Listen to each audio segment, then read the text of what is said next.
it has to be in the end a Ukrainian decision, Absolutely. and we can't impose it on them. And Trump must not do a deal with Putin and then basically hold a gun to Zelensky's head and say, "This is what you've got to accept, and otherwise you're going to lose the war." Donald Trump says President Zelensky could still attend the US-Russia talks on Friday in Alaska.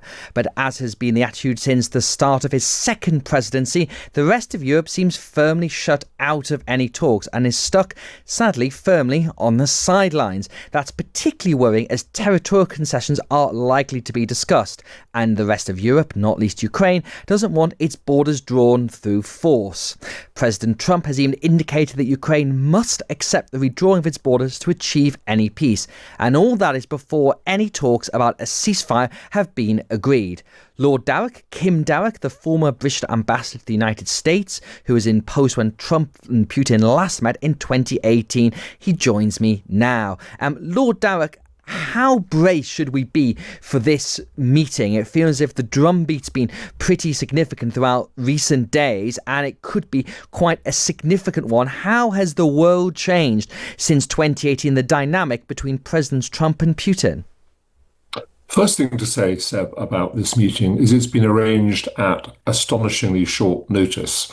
Normally, these summits are prepared for weeks, if not months, and officials get together and hammer out an agenda, try and find points of agreement and analyze points of disagreement. This is happening in a week. That is Donald Trump for you.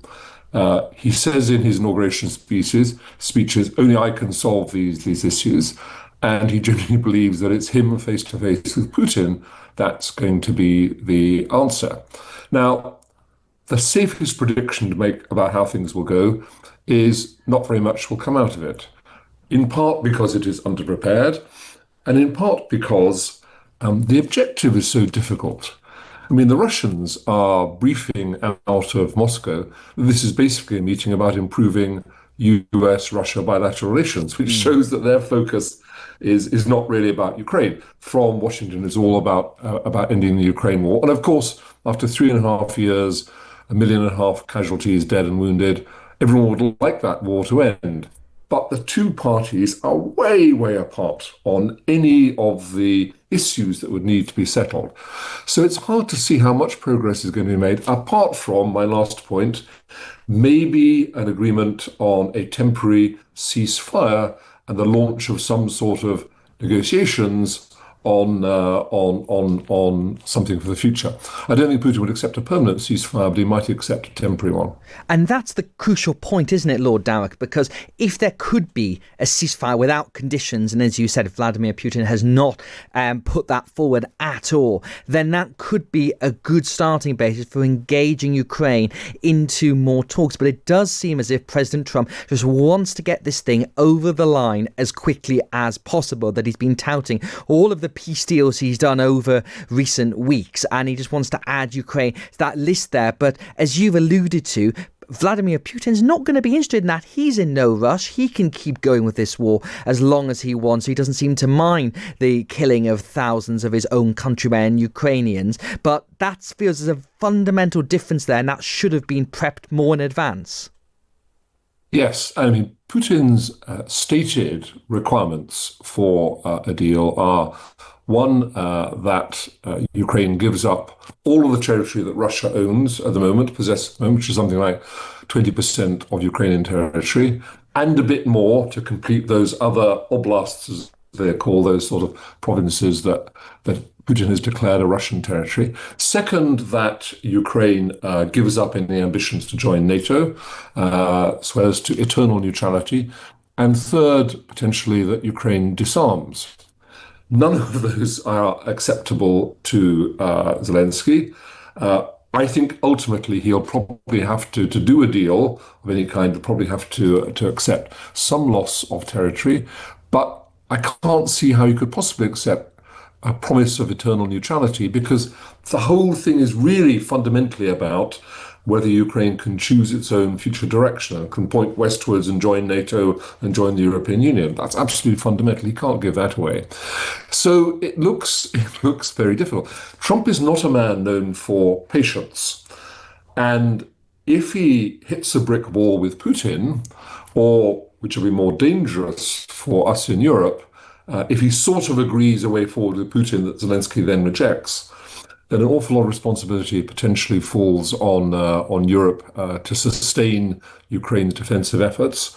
As you say, Putin thinks two things. He thinks, one, that he is winning, and two, that he can outlast the West on this because he thinks eventually we always lose our willingness to support Ukraine, that we run out of steam.